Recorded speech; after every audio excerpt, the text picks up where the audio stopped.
Meanwhile, here in the Border City, fans are excited for the puck to drop. As Bart Pontiacs reports, local fans and business owners are breathing a sigh of relief as Canada's pastime is back in action.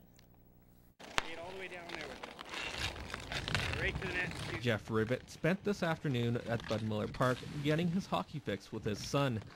Up until the new NHL agreement, this was the closest thing many had to the game they loved. It's good. Something to watch finally on TV instead of basketball.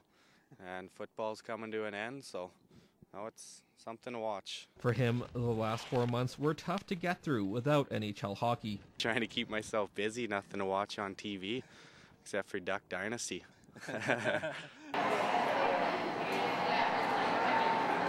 This iconic picture of Gretzky may be similar to how fans have felt during the lockout. This business owner is relieved it's finally over.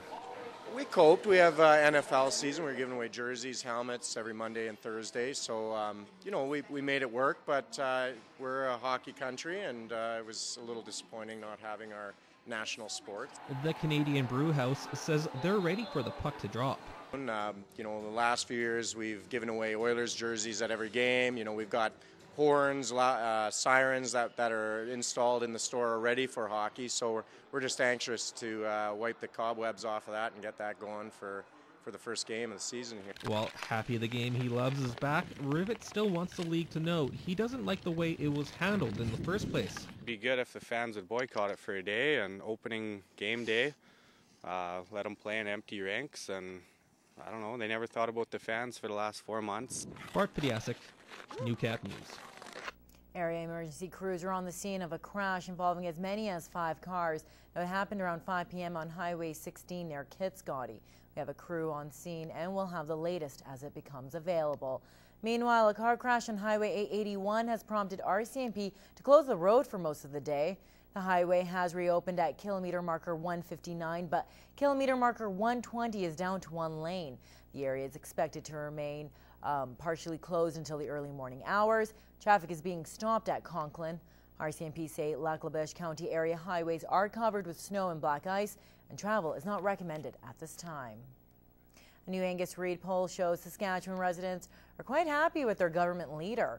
An online survey asked more than 6,500 Canadians about the performance of their respective heads of government. Premier Brad Wall tops the list of most popular among 2/3 of voters. Now, no other premier passed the 50% mark this quarter. Second place was Alberta's Alison Redford, down by 8% though. Manitoba Premier Greg Selinger, Pauline Marois of Quebec, and Newfoundland and Labrador's Kathy Dunderdale round out the top 5.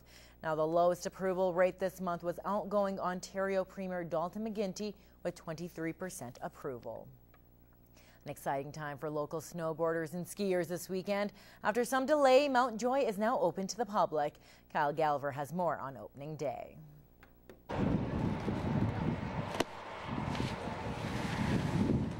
Local downhill enthusiasts finally had the chance to strap up and hit the slopes this weekend as Mountjoy opened for business. And with the weather we've been seeing here in the Border City lately, conditions couldn't be better.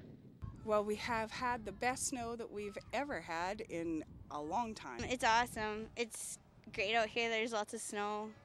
Mountjoy is one of the only ski hills in our area, and residents appreciate having a place to ride that's so close to home. We got a place to go that isn't like 8 hours away in the mountains or isn't somewhere in Saskatchewan or nothing, too far away or nothing. It's pretty sweet to have some local.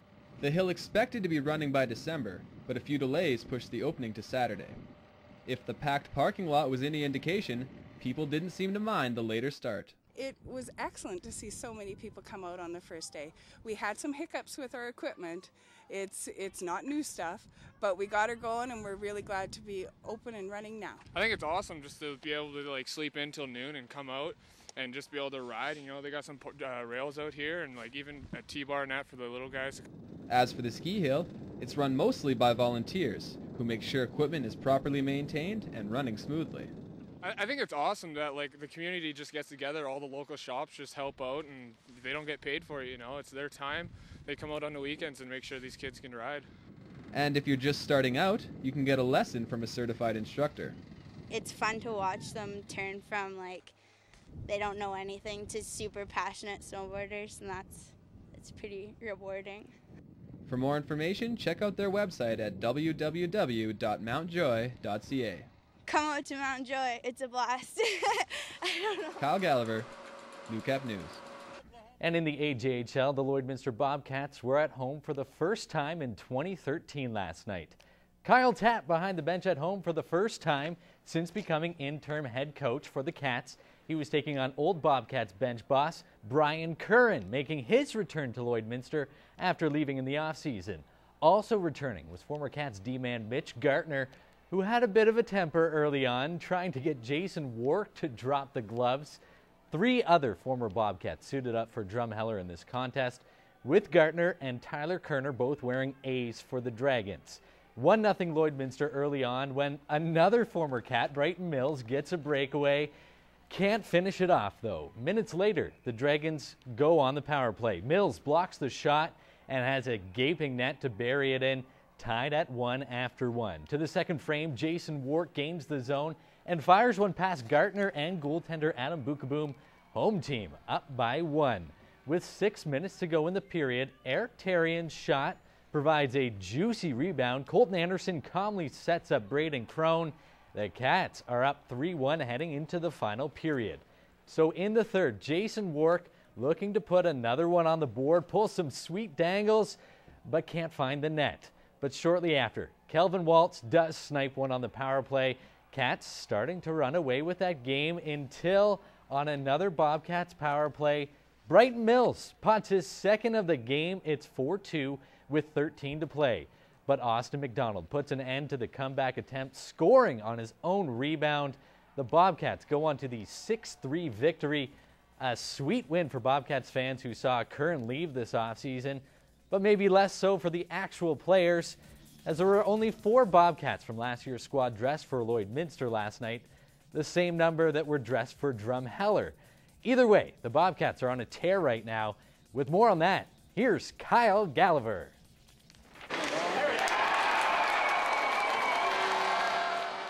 A new year, a new head coach, and a new outlook.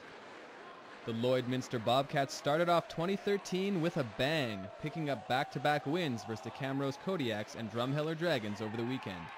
Their first games with interim head coach Kyle Tapp at the helm. Anytime you win 2 games, it's great. I'm really happy for the guys. You know, it was a tough week, so really happy that they could come out of it positive and smiles on their face. The Bobcats have dominated the scoreboard under Tapp, outscoring opponents 11-4 over the 2 games.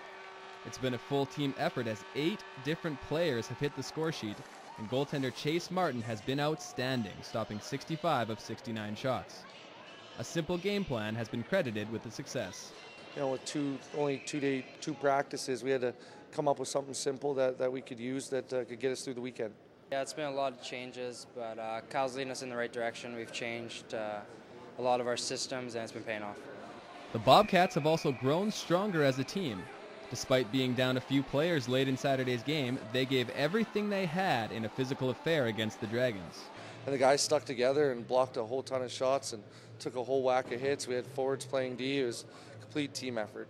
Well, I mean, that could have went one of 2 ways. I mean, we could have spread apart as a team and everybody been on their own page, but everybody came together and we bought into the systems that Kyle's put in place for us, and now we're just playing as a team and we're getting their positive results.